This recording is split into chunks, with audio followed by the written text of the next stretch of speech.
I am a commissioner with the U.S. Commission on International Religious Freedom, and I'm very grateful for this coalition to draw attention to what's happening. Particularly, I want to thank the Indian American Muslim Council. I understand that today they're releasing this report on the Genocide Convention and the persecution of Muslims in India. I've not yet read it, but it's these kinds of reports that draw much needed attention to the violations of human rights and religious freedom in India. And so we're grateful for it. Thank you so much. USCIRF, as you all know, is a bipartisan federal government body that's dedicated to promoting the universal right to freedom of religion and belief around the world. And throughout the year, we monitor religious freedom conditions abroad, and we make policy recommendations to the President, Department of State, and Congress. I have a statement regarding India that I often will make to policymakers, and it is simply this: friends don't let friends commit human rights abuses. And that's where we're at with India. It's a strong country, a partner in many ways, but its political leaders of late have used religious minorities as targets, scapegoats, and sought to unite their political interest by excluding Christians, Muslims, and others who have a different faith. It's about control, political control. And yet, just last week, the State Department had the opportunity to respond to many of our recommendations when it released its annual designations of countries of particular concern and countries on the special watch list. And I cannot state strong enough how frustrated I and all of us at USCIRF are that the State Department did not take our recommendation to designate India as a country of particular concern. It clearly meets the threshold set out by the International Religious Freedom Act for engaging in or tolerating particularly severe violations of religious freedom, including systematic, ongoing, and egregious violations. We reminded, and I was there personally to remind the Secretary of State and the State Department of these facts. And in our press statement, we responded to this.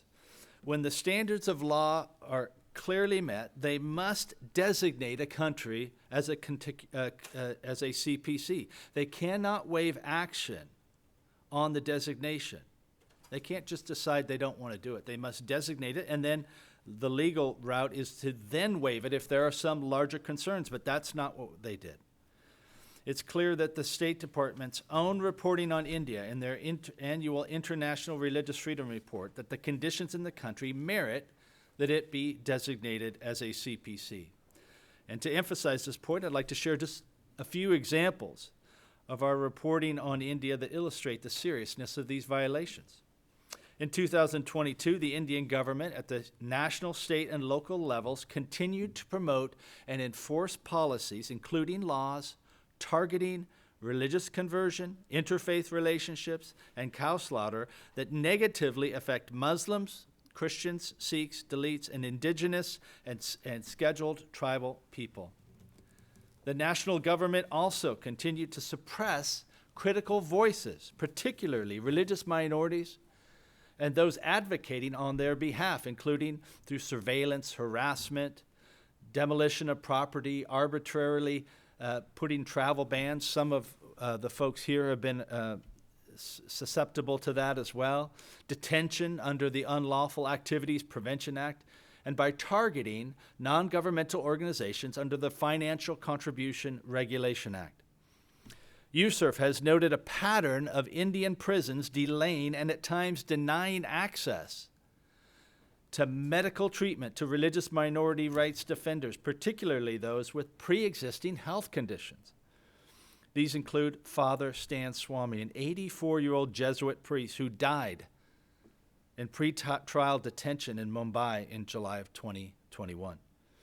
Also, Vernon Gonsalves, a Dalit rights activist who was arrested at the same time with Father Swami, and Atikur Rahman, a Muslim student activist. And we could go on. State policies, such as anti-conversion laws, disproportionately impact religious minorities, and these laws enable and encourage Hindu nationalists to target and discriminate against religious minorities under the guise of protecting Hindu faith and upholding state laws. The application and advocacy of these policies by government officials has created a culture of impunity for nationwide campaigns of harassment.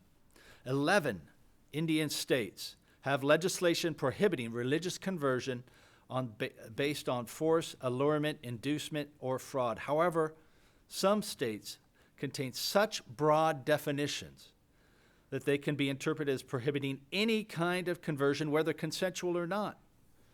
Anti-conversion laws are increasingly targeting interfaith marriages or interfaith couples. Under the Special Marriage Act, interfaith marriages require a 30-day notice period, essentially allowing the opportunity for individuals to object to the solemnization of the marriage.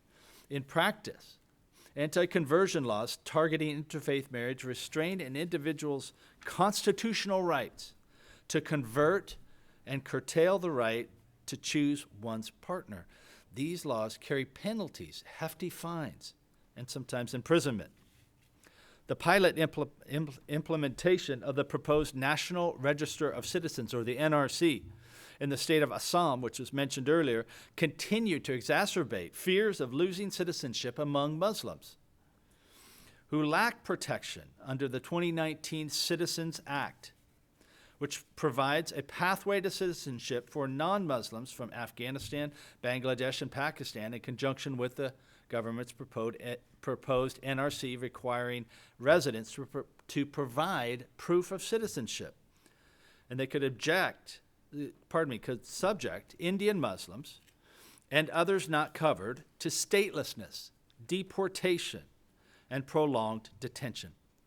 Although justified by its proponents as intended to help persecuted religious minorities, the law does not include other vulnerable religious communities such as the Rohingya, the Amidala Muslims, Hazara Shia Muslims, and the Baha'i in neighboring countries. Religious minorities continue to face targeted violence and discrimination for being perceived as a threat to Hinduism, and authorities, including police, have at times assisted Hindu nationalist vigilante groups. Imagine that in a free democracy.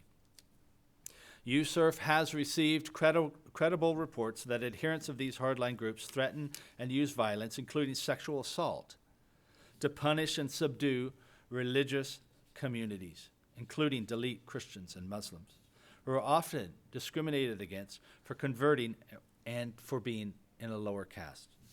There's a lot more we could say about this, about the religious violations taking place, but as you can see, it's a bleak picture.